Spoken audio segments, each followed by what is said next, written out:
మీ business ఏదైనా మీ ఊర్లో promotion చేయాలంటే అది సుమన్ టీవీతోనే సాధ్యం. ఇప్పుడే సంప్రదించండి. ఏదైతే మొన్న జరిగిన సింహాచలం చందనోత్సవ సందర్భంగా జరిగిన సంఘటన చాలా దురదృష్టకరం. ఎప్పుడు కూడా జరిగిన విధంగా సింహాచలం క్షేత్రంలో మరి ఆ గోడ కూలిపోవడంతో 7 భక్తులు మరణించటం అది ఎవరు కూడా తీర్చలేని నష్టం. చనిపోయిన కుటుంబ సభ్యులకి, అలాగే చనిపోయిన వ్యక్తులకి ప్రభుత్వం తరఫున, వ్యక్తిగతంగా స్థానిక ఎమ్మెల్యేగా నా తరఫున కూడా ఆ రోజు సంతాపం తెలియజేయటం, వాళ్ళ కుటుంబ సభ్యులకు ప్రగాఢ సానుభూతి కూడా తెలియజేయటం జరిగింది. ప్రభుత్వం కూడా సంఘటన జరిగిన వెంటనే గౌరవ ముఖ్యమంత్రి గారు దాని మీద స్పందించి చనిపోయిన వ్యక్తులకు ఎక్స్గ్రేషియాతో పాటు వెంటనే విచారణ కూడా ఆదేశించడం, ఏదైతే 3 కమిటీని కాన్స్టిట్యూట్ చేశారో వాళ్ళు ఆల్రెడీ నిన్నటి నుంచి సింహాచలంలో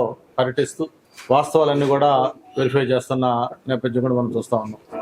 అలాగే నాకు కాన్స్టిట్యున్సీ సంబంధించి చంద్రంపాలెంలో 2 భార్యాభర్తలు, చాలా చిన్న వయసులో 2 కూడా ఐటీ ఉద్యోగం చేస్తున్న ఫ్యామిలీ అది. అలాగే ఇంకొక వ్యక్తి అడివరం సింహాచలం ప్రాంతంలోనే ఉంటున్న స్టీల్ ప్లాంట్ సంబంధించిన ఇంకొక వ్యక్తి. చనిపోయిన 7గురిలో 3 మన భీమిలి నియోజకవర్గానికి సంబంధించిన వాళ్ళు. నిన్న కూడా అడివరం ఆ కుటుంబ సభ్యులతో మాట్లాడటం జరిగింది. ప్రభుత్వం నుంచి చెప్పిన ఎక్స్గ్రేషియో ఆల్రెడీ అమౌంట్ కూడా మొత్తం వచ్చింది. అది ఈ రోజు రేపట్లో వాళ్ళకి పంపిణీ కూడా చేయడం జరుగుతుంది. ఆ రోజు చెప్పినట్టుగా కుటుంబంలో ఒకరికి ఉద్యోగం, దాంతోపాటు 20 లక్షలు ఎక్స్గ్రేషియో, ఇవన్నీ కూడా ఇస్తామని చెప్పిన ప్రకారం అన్నీ కూడా చేస్తామని చెప్పిన కూడా తెలియజేసుకుంటూ, అన్ఫార్చునేట్ థింగ్ ఏంటంటే ఈ సంఘటన జరగడం నిజంగానే చాలా దురదృష్టకరం. దాన్ని ప్రభుత్వం చెప్పింది, ఆ విషయాన్ని స్థానికంగా ఉన్న నాయకులతో చెప్పాం, అంతా చేయటం జరిగింది. అయితే దీన్ని కూడా రాజకీయం చేసే విధంగా మన ప్రతిపక్ష నాయకుడు జగన్మోహన్ రెడ్డి గారు వచ్చి, మరి యాజ్ యూజువల్ ఆయన ఎప్పుడు కూడా ఇటువంటి ఇన్సిడెంట్ కోసం ఎదురు చూస్తూ ఉంటాడు. మామూలుగా ఎప్పుడు ఇటువంటి ఇన్సిడెంట్ అవుద్దా వెంటనే దాన్ని రాజకీయం చేద్దామని చెప్పని ఆయన ఎప్పుడు ప్రయత్నం చేసినట్టుగా ఈసారి కూడా వెంటనే హఠాహుటిన వచ్చాడు. వచ్చి ఒక బాధ్యత గల ప్రతిపక్ష పార్టీగా లేదా ఒక నాయకుడిగా సానుభూతి తెలియజేయచ్చు, లేదా ఇంకేదైనా కన్స్ట్రక్టివ్ సజెషన్స్ ఇవ్వచ్చు. కానీ ఇవ్వకుండా ఉన్న 10 నిమిషాలు కూడా ఆయన రాజకీయం మాట్లాడుకోవడం జరిగింది. ఇది ప్రభుత్వం చేసిన హత్య, ఇది ఖచ్చితంగా ముమ్మాటికి ప్రభుత్వ హత్య అని నొక్కి నొక్కి ఆయన చెప్పడం జరిగింది. అంతేకాదు, నేను అధికారంలో ఉండగా ఒక సంఘటన ఇక్కడ జరిగితే ఆ రోజు వెంటనే ₹1 ఇచ్చాను, ఎందుకు వీళ్ళకి ₹1 ఇవ్వలేదు అని చెప్పడమే కాకుండా ఇంకొక కొసబెరు మాట కూడా అన్నారు. అమ్మా మీరేం బాధపడద్దు, మీకు ఆ ₹1 అందలేదని చెప్పారు, ఏమి ఇది కావద్దు అంటే మేము అనుకుంటా ఉన్నాం, బహుశా ఏమన్నా ఆ మిగతా 75 లక్షలు జగన్మోహన్ రెడ్డి గారు ఏమన్నా పార్టీ నుంచో సొంత డబ్బులు అనౌన్స్ చేస్తాడో అని. కానీ రేపు మళ్ళీ నేను అధికారంలోకి వచ్చిన తర్వాత మీకు ఆ బ్యాలెన్స్ డబ్బులు ఇస్తానని చెప్పని ఒక చిన్న జోక్ కూడా చెప్పడం జరిగింది ఆయన. అంటే మొన్న ఆల్మోస్ట్ ఆల్ చావు తప్పి కన్ను లొట్టపోయింది దానికి. 11 సీట్లతోటి ఒక చరిత్రలో కన్నీ విని ఎరిగిన ఘోర పరాజయంతో ఆయన ఎలక్షన్లో ఓడిపోయిన తర్వాత మళ్ళీ నేను అధికారంలోకి వచ్చి నేను మీకు బ్యాలెన్స్ డబ్బులు ఇస్తానని చెప్తే అది ఏదో దింపుడికి వెళ్ళాం ఆశ అంటారు. ఏదన్నా చనిపోయి మామూలుగా తీసుకెళ్లేటప్పుడు మళ్ళీ కొంత దూరం పోయినాక ఆ శవాన్ని దించి ఏదో ఆయన పేరు చెప్పి లెగు అంటే ఎట్లా ఎంత లెగరో, అలాగే ఈరోజు వైఎస్ఆర్ పార్టీ మళ్ళీ అటువంటి పరిస్థితిలో ఉన్న పార్టీ. రేపు నేను మళ్ళీ అధికారంలోకి వచ్చినాక మీకు ఆ బ్యాలెన్స్ డబ్బులు ఇస్తానని చెప్పడం అంటే ఆ కుటుంబ సభ్యులతో పరిహాసం అన్నట్టుగా ఈరోజు ప్రజలు భావిస్తూ ఉన్నారు. అంతేకాదు, నిన్న స్థానిక విశాఖపట్నంలో ఉన్న నాయకులు, వైఎస్ఆర్ పార్టీ నాయకులు, మరి వాళ్ళ పేర్లు కూడా మనకు అనవసరం, ఇప్పుడు అంతమంది నాయకులందరూ కూడా ఆ సంఘటన జరిగిన ప్రాంతానికి వెళ్ళారు. ఓకే, రైట్, తప్పు లేదు. ప్రతిపక్ష పార్టీలు, రాజకీయ పార్టీలు ఇటువంటి సంఘటనలు జరిగినప్పుడు అది బాధ్యత, వెళ్ళినప్పుడు కొంచెం బాధ్యతాయుతంగా ఉండాల్సింది పోయి అక్కడ కూడా ఇష్టం వచ్చినట్టు మాట్లాడి వాళ్ళు కూడా ఈ ప్రభుత్వం చేసిన హత్యలే అని చెప్పడం జరిగింది. ఎవరు కూడా ఇటువంటి విషయం జరగాలని కోరుకోరు. అది తెలుగుదేశం ప్రభుత్వం కాదు, వైఎస్ఆర్ ప్రభుత్వం కాదు, లేకపోతే ఇంకో ప్రభుత్వం కాదు, ఏ ప్రభుత్వంలో కూడా ఇటువంటి సంఘటన జరగాలని ఎవ్వరూ కూడా కోరుకోరు. కానీ ఇటువంటి సంఘటనలు జరిగినప్పుడు ప్రభుత్వం ఎలా రియాక్ట్ అయింది, భవిష్యత్తులో మళ్ళీ ఇటువంటి జరగకుండా ఏం చేయాలి, ఇటువంటి వాటికి సంబంధించి చూడాలి తప్ప ఇది ప్రభుత్వం చేసిన హత్య అని చెప్పిన దాన్ని రాజకీయం చేసి మాట్లాడటం కూడా చాలా బాధాకరం. మీకు ఇది ఒక చిన్న ఇది జగన్మోహన్ రెడ్డి గారు 2019-24 5 సంవత్సరాల పరిపాలనా కాలంలో ఇవి కొన్ని చిన్న కొన్ని ఉదాహరణలు మాత్రమే. ఇవన్నీ కూడా ఆయన హయాంలో జరిగిన ప్రమాదాలు. మీకు చెప్తాను. కచ్చులూరు బోటు మీ అందరూ కూడా గుర్తుంటుంది. టూరిజం సంబంధించిన బోటు మునిగిపోయి 47 మంది మృతి. అది కూడా ప్రభుత్వ హత్యనా? అలాగే అన్నమయ్య డ్యామ్ కొట్టుకొని పోయి 37 మంది మృతి. అలాగే విశాఖలో ఎల్జీ పాలిమర్స్ అందరూ కూడా గుర్తుంది, మనం కూడా 2 రోజులు ఇబ్బంది పడ్డాం, 12 మంది మృతి. అలాగే రుయా ఆసుపత్రిలో ఆక్సిజన్ అందక, అంటే ఎంత గౌరవం చూడండి, అక్కడ 11 మంది మృతి. విశాఖలో ఒక క్రేన్ షిప్ యార్డ్ దగ్గర అక్కడ 11 మంది మృతి. అలాగే బెజవాడ కోవిడ్ కేర్ సెంటర్లో స్వర్ణ ప్యాలెస్ అలాగే హాస్పిటల్ సంబంధించి అగ్ని ప్రమాదం అయితే 10 మంది మృతి. ఏలూరు జిల్లా పోరస్ కెమికల్స్లో అగ్ని ప్రమాదం 6 మంది మృతి. ప్రకాశం జిల్లా పాలమూరులో శానిటైజర్ తాగి, అది మద్యం అనుకొని శానిటైజర్ తాగి 13 మంది మృతి. జంగారెడ్డి గూడెంలో నాటు సారా తాగి 46 మంది మృతి. అంటే ఇవన్నీ కొన్ని ఎగ్జాంపుల్సే. ఇవన్నీ కూడా జరిగినప్పుడు ఇవన్నీ మేము ప్రభుత్వ హత్యలల్ల, ఎందుకంటే కొన్ని జరుగుతాయి. ఒక ఉమ్మడి విశాఖ పరిధి, ఈ ఉమ్మడి విశాఖ పరిధిలో తీసుకుంటే పరిశ్రమల్లో, అది ఓన్లీ పరిశ్రమల్లో 2019-20 13 ప్రమాదాలు జరిగాయి, 17 మంది చనిపోయారు. 2020-21 9 ప్రమాదాలు జరిగితే 31 మంది చనిపోయారు. 21-22 సంవత్సరాల్లో 11 ప్రమాదాలు జరిగితే 12 మంది చనిపోయారు. 2022-23 6 ప్రమాదాలు జరిగితే 11 మంది చనిపోయారు. 2023-24 4 ప్రమాదాలు జరిగితే 20 మంది. అంటే ఇది ఒక కేవలం ఉమ్మడి విశాఖ జిల్లాలో పరిశ్రమల్లో జరిగిన ప్రమాదాల్లోనే ఇంతమంది ఈ 5 ఏళ్లలో వైఎస్ఆర్ ప్రభుత్వం కాలంలో చనిపోయారు. అంటే దేన్ని ప్రభుత్వ హత్య అంటారంటే, నిజంగా ఏదన్నా దాంట్లో ప్రభుత్వం టోటల్ ఫెయిల్యూర్ అయిపోయి కొన్ని జరిగిన ఎక్కడన్నా జరిగితే అటువంటి అంటారు తప్ప, దీని అసలు ప్రభుత్వ హత్య అంటానికి రాజకీయంగా వాళ్ళు ఎంత దిగజారుతున్నారో దీన్ని అర్థం చేసుకోవాలని కూడా కోరుకుంటా ఉన్నాను. అలాగే ఏదైతే ₹1 పరిహారం ఇవ్వాలని చెప్పిన కూడా జగన్మోహన్ రెడ్డి గారు అన్నారు. జగన్మోహన్ రెడ్డి గారితో పాటు వాళ్ళ పార్టీ నాయకులు అన్నారు. అనటమే కాదు, మేము ఏదైతే ఇక్కడ ఎల్జీ పాలిమర్స్లో ఇన్సిడెంట్ అయితే మేము వెంటనే వచ్చి ₹1 అనౌన్స్ చేశామని చెప్పని చెప్పడం జరిగింది. మరి ఇదే ₹1 ఎల్జీ పాలిమర్స్ తప్ప ఇంకెక్కడన్నా ఆ 5 ఏళ్లలో ఆయన అన్ని, నేను 9 మీకు లిస్ట్ చదివాను. నేను మీకు కచ్చులూరు బోర్డు దగ్గర నుంచి, అన్నమయ్య డ్యామ్ దగ్గర నుంచి, మొత్తం రుయా హాస్పిటల్లో ఆక్సిజన్ సరిపోయే దగ్గర నుంచి అన్ని కూడా వరుసగా ఒక 10-15 ఇన్సిడెంట్లు చెప్పాను.